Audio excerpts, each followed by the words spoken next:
I've been trading using one-to-one risk reward successfully all year, but AI is telling me that I could do even better. In this video, I'm going to show you exactly how you can use AI to optimize your trading system and how I've used it to extract even more profit from the market. So let's jump in. So I've used a one-to-one risk reward for the majority of 2025. And the reason being is because I wanted to find what was optimal within my system. I wanted to look at what fixed parameters could I use that would generate the most profit? And that was the answer. The textbooks may say otherwise, but one-to-one for me was the most optimal mechanical system that I could use. That's what my data told me, so I had to do it. And you can see that I've had a 66.3% win rate, and the total R gain there was 58 R. Now the one-to-one suits the prop firms particularly well because they have drawdown thresholds, drawdown parameters that you're not allowed to breach, and a one-to-one gave me the lowest max consecutive losses, so I was less likely to breach them. You can see here my max drawdown was 6R. Well, even if I was trading at 1% risk, most of these firms have an 8 or 10% drawdown limit.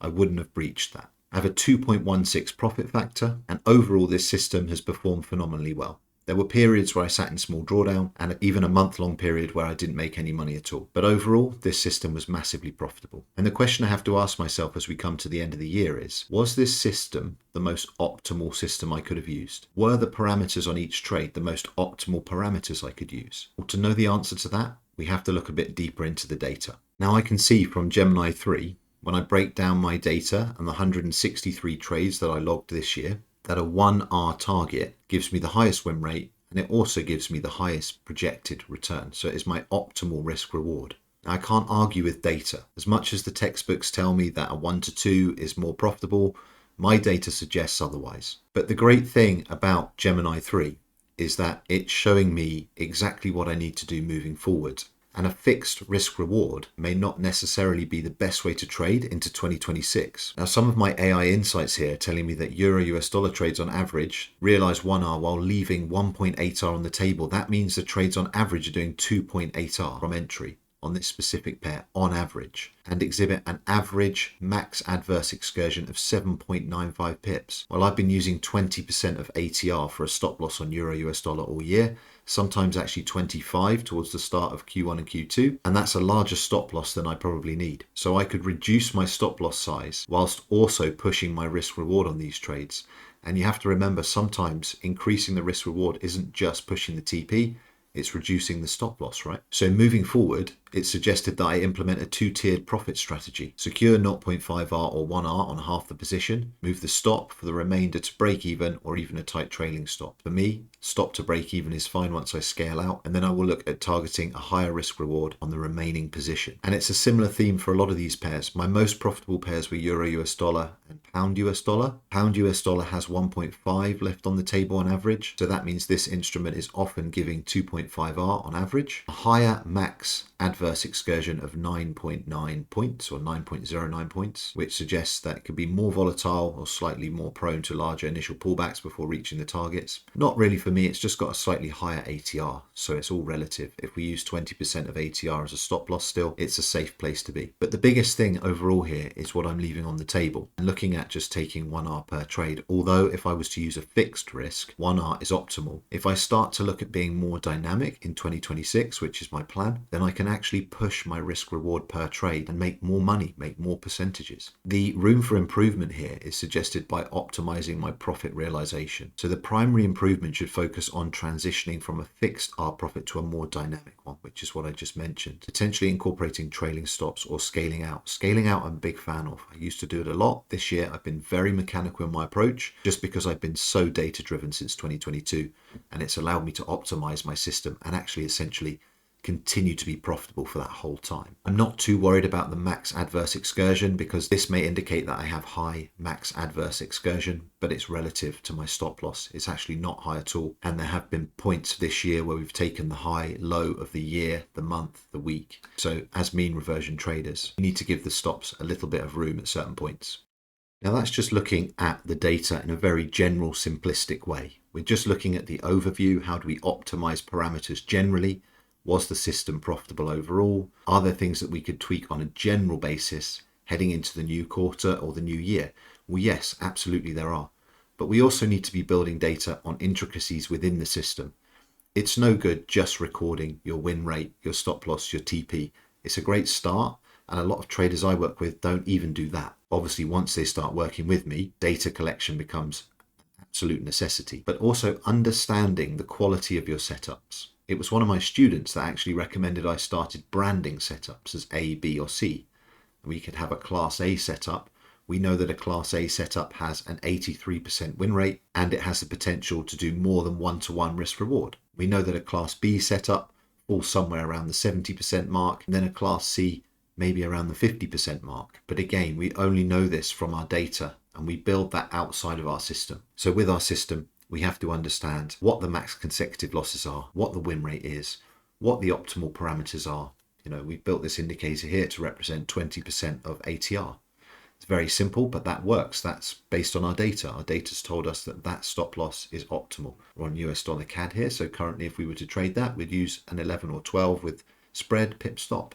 Very, very simple. But we also have a good understanding of what supply and demand zones have a high probability versus a low probability of working. For example, you could sit on this chart here and you could plot out supply and demand zones all over the place.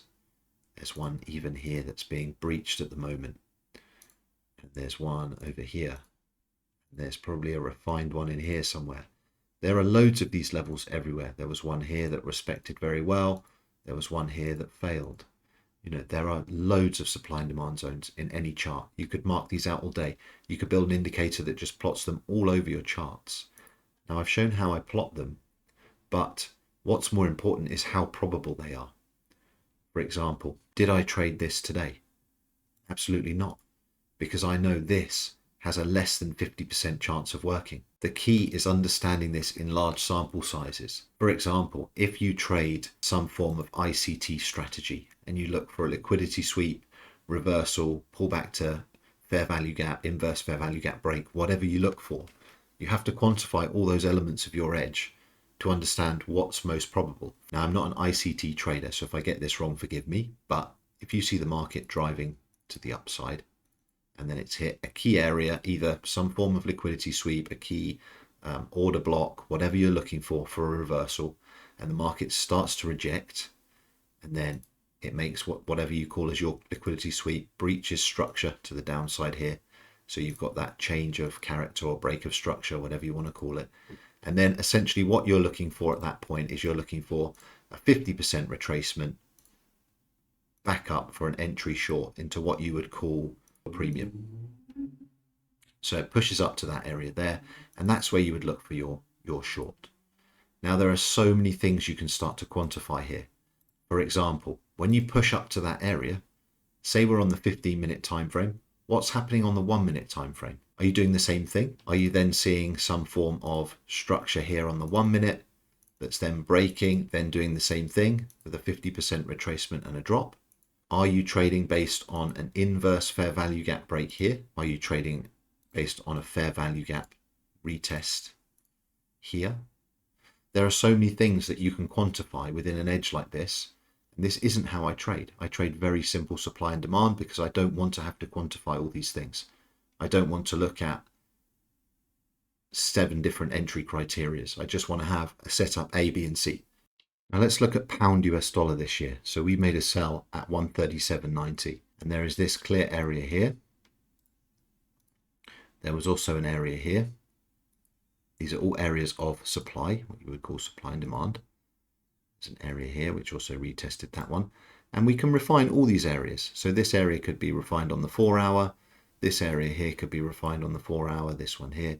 All these zones could be refined. But what makes one zone better than another? Well, that's where our strategy comes into play. And that's where we make use of cross-asset alignment, which is what I teach my students, and level classification. So if we look at the market and how it drove into these areas, this one reacted. Great, it moved to the downside. That was a trade that we executed. This one didn't. So as we pushed up to this clear area, why did this level react and this one didn't? And no, it's not just probability. It's a lot to do with other assets that were pushing to key areas at the same time. But more importantly, why did we take the sell here to the pip at 137.87 inside my mentorship? Well, because that level itself was a class A setup, and we had very strong cross-asset alignment. We had multiple assets aligning, and we also had strong conviction in the trade because of where the money was rotating. So pound US dollar was going up, but not because pound was going up. It was going up because dollar was getting weaker, and dollar was getting weaker because there was money moving elsewhere in other markets. Understanding that and bringing that all together completely refines the edge, and that's what gives us our edge in the market. If I was to just trade every single supply and demand level, I would have an under 50% win rate. If I trade every single daily higher time frame level, I have over a 65% win rate. But if I bring cross asset alignment into my strategy and I put all the pieces of the puzzle together, then it remains above a 75% win rate at 1-to-1 risk reward for the whole of 2025. And that is how we optimize our edge. We find an edge in the market. It doesn't even have to be profitable. It can be 50-50. Once you've got that system, all you have to do is record it and optimize it. It's really that simple. And with the use of AI nowadays and platforms like TradeZella or EdgeWonk, there really is no excuse for not optimizing your system and collecting as much data on it as you can.